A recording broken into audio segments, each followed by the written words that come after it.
What happened to the weird outcast at your school who everyone made fun of? Story 1.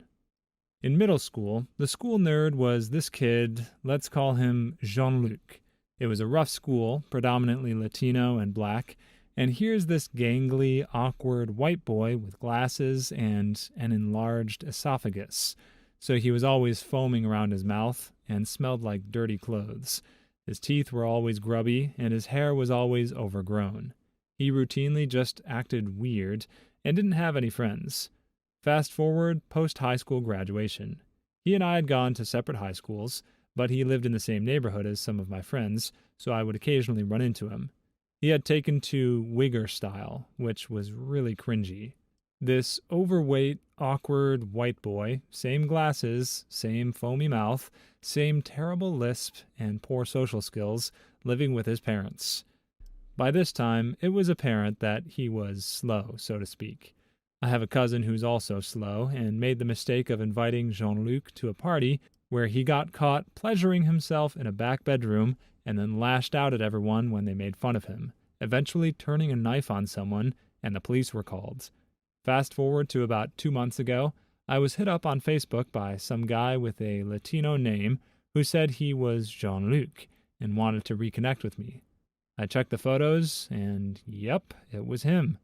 I guess he changed his name to something more Latin-sounding because he thought that might make him cooler. Who knows, but he's not at all Latino. Anyways, I asked him what he was doing in life, and he said he's in prison, but he can still talk on the phone, and asked for my phone number. I declined, but asked why he's in prison.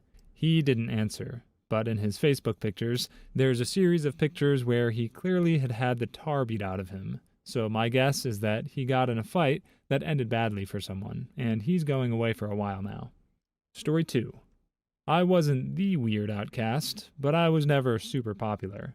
I got picked on and bullied because just when I started to fit in, we'd move. Then I had to keep starting over. New school, new people.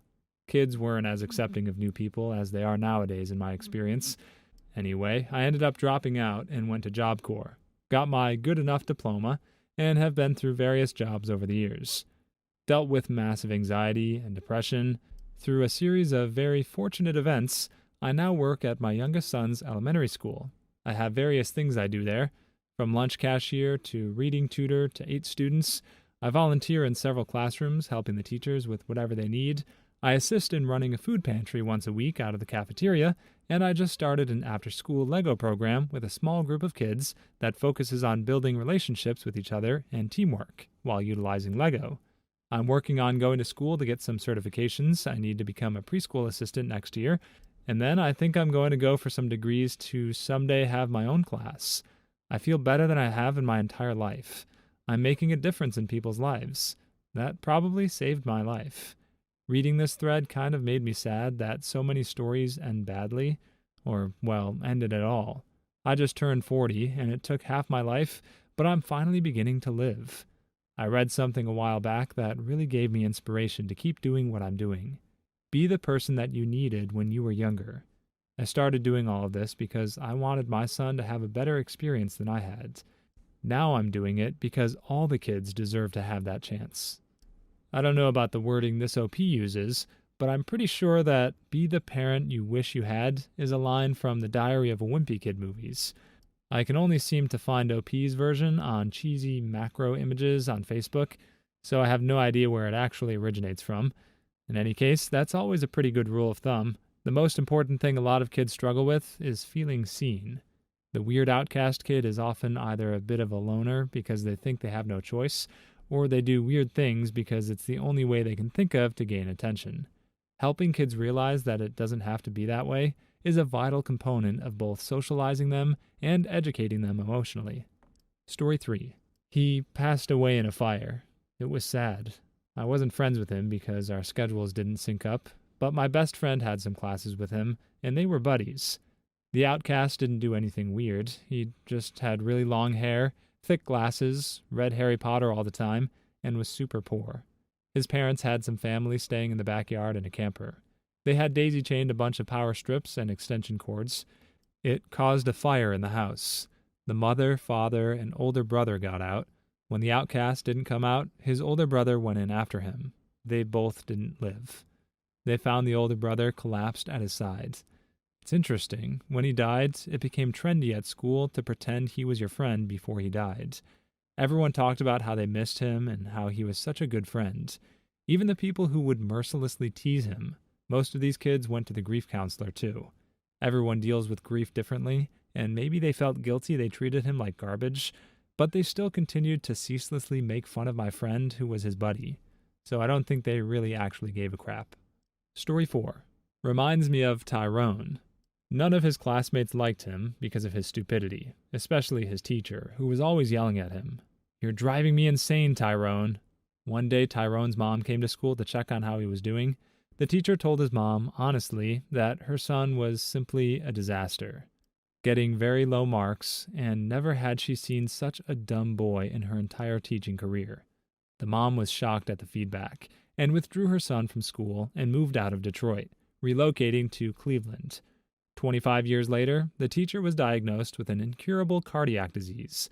All the doctors strongly advised her to have heart surgery, which only one surgeon could perform at the Cleveland Clinic. Left with no other options, the teacher decided to have the operation, which was successful. When she opened her eyes after the surgery, she saw a handsome doctor smiling down at her. She wanted to thank him, but could not talk. Her face started to turn blue. She raised her hand, trying to tell him something, but eventually died. The doctor was shocked and was trying to work out what went wrong.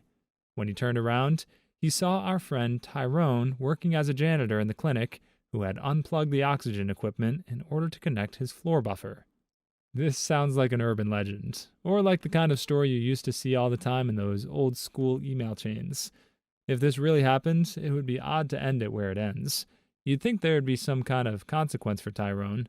Even if it's an accident, I don't think you get away with this kind of thing without repercussions. Only thing I'm unclear on is why anyone would make this up. Are we supposed to feel victorious because a person who was a little rude by calling a student dumb winds up dead? Because that seems extreme. I'm sure some people on Reddit would call it karma, but that's because Reddit's full of 15-year-old sociopaths. Not to mention, if this story is true, Tyrone is objectively dumb. He should have been the first to go in this story, because he sounds legitimately too stupid to feed himself. Story 5. Answering for my brother, he was a short, tiny kid in high school with acne problems and not the best hygiene skills. I knew he didn't have many friends, but it wasn't until I met a girl who was a freshman when he was a senior that I learned he was the outcast, and he was made fun of constantly and didn't really have friends at all. In my eyes, my brother was this awesome, funny, great guy, so this really blew my mind. He wound up joining the Army at 18, grew to be about 6'4". He advanced quite fast in the Army and really did well for himself. He's out now, serving in the National Guard still, moved across the country, is working on obtaining a degree, and is well-traveled, with plans to open his own business. He's the most outgoing person I know who can make friends like nothing and loves making people laugh. Story 6. The kid was a refugee and came to a new country and new school, and instead of welcoming him and helping him adjust, the small class just made fun of him. Now he's a deadbeat. I'm not sure if it was all the trauma of fleeing a country or the trauma of being a social pariah for years on end. And sure, kids get picked on, but he left school without any friends. I don't recall him being invited to any parties, even the big ones. Can you imagine, day in and day out, no one even noticing or caring about you? No one to share your feelings with. No one to tell about your good days or your bad times. It's one of those, if I could turn back time, I'd definitely have more compassion toward him. Please like and subscribe if you've made it this far. I hope you'll enjoy the rest of this video and have a wonderful day. Story 7. Died in a head-on crash with a semi along with his mom while driving from Washington to Oregon for a Christian youth group camp. He was always a bit off. Very into WWE when we were young, talked with a bit of a lisp, didn't have great social skills. Many, I included, bullied him and treated him like garbage. He was always nice to everyone, despite all the hate he took. In fact, I don't know anyone who was nicer than he was at that age.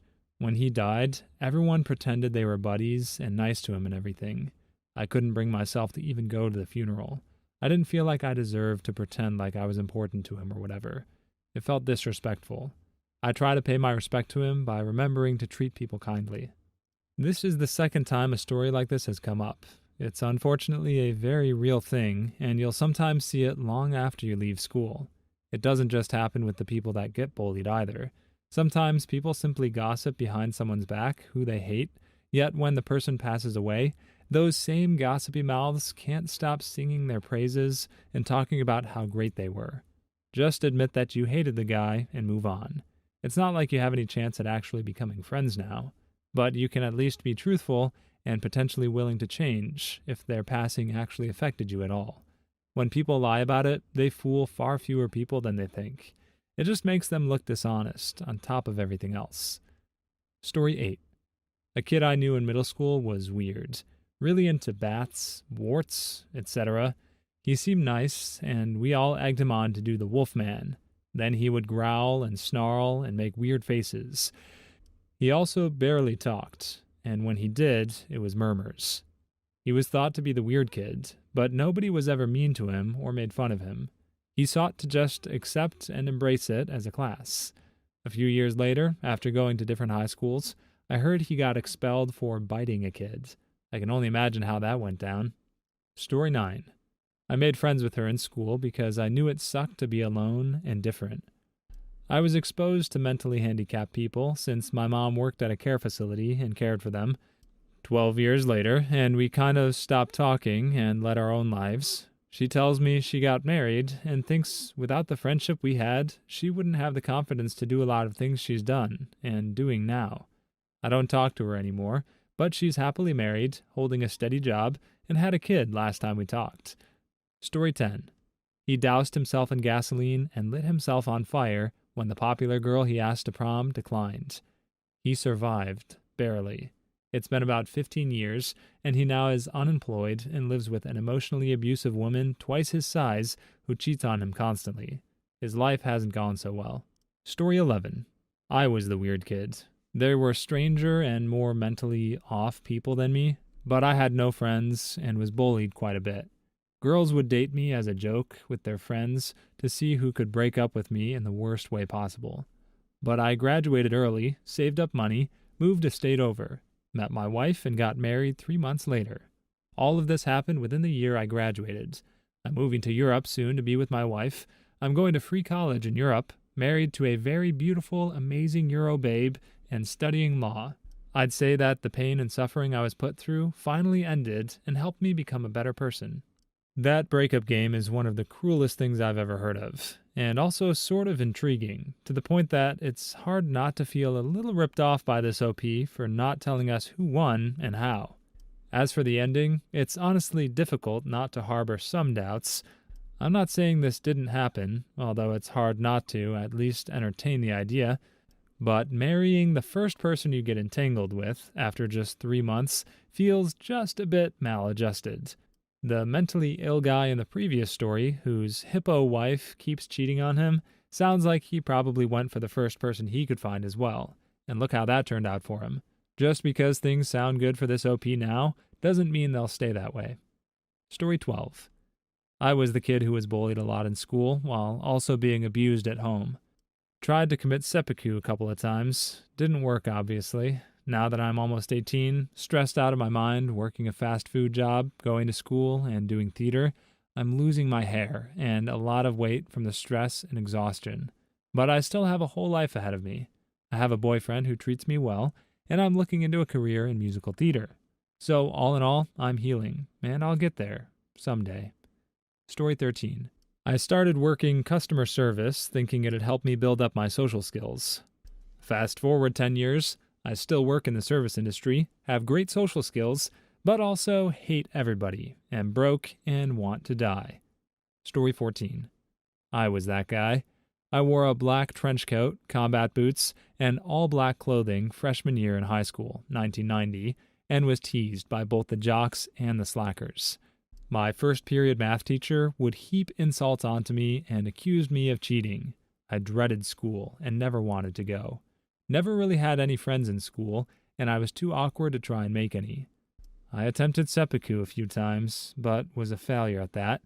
Finally got the help I needed and transferred to an independent study school. Now I'm married, have a kid, and have a great life. I don't dwell on the past much, but I do in rare moments wonder what others thought of me. Story 15. He became a vegetarian bodybuilder and then joined the military. He's a real nice guy who somehow managed to avoid accumulating pent-up anger after years of being made fun of. People treat him with a lot of respect now. Story 16. For starters, threatened to end the lives of all 5 black people in my school, then said he would come back and end the lives of everyone who picked on him. Thankfully, me and a few friends tried to be friends with him. We knew he was a loner. He ended up in jail for raping an 80-year-old. I just have so many questions. I don't even know where to start. 80-year-old woman or man? Did they look like they were 80, or were they super hot for their age? Did all 5 black people pick on him, or were his threats against the black people and his threats against the bullies completely separate from each other? And if it's the latter, was this OP not worried about how trying to be friends with the most egregious racist in the school might affect his reputation? It's maddening how many questions some of these shorter stories leave unanswered. Story 17. I've spent the last 8 years in therapy. I'm still living at home. I don't really leave my house except for the occasional late-night movie. I'm too much of a nervous wreck to hold down much of a job, and now pretty much all of my contact with the outside world is done through Facebook and Reddit. Story 18. The kid got expelled and went to prison on 6 counts of arson 2 weeks before graduation. He lit 6 portable toilets on fire and is still in to this day. Story 19. There were several kids like that in my year at school. One of them is doing a Prince's Trust course on engineering, still lives with his father, and has a girlfriend who is obsessed with World of Warcraft. Another one of them works in Primark. As for the other 2, I've literally no idea. Story 20. Despite being 30-plus years old, she has somehow managed to Facebook friend almost every single person we went to high school with, going back to kindergarten.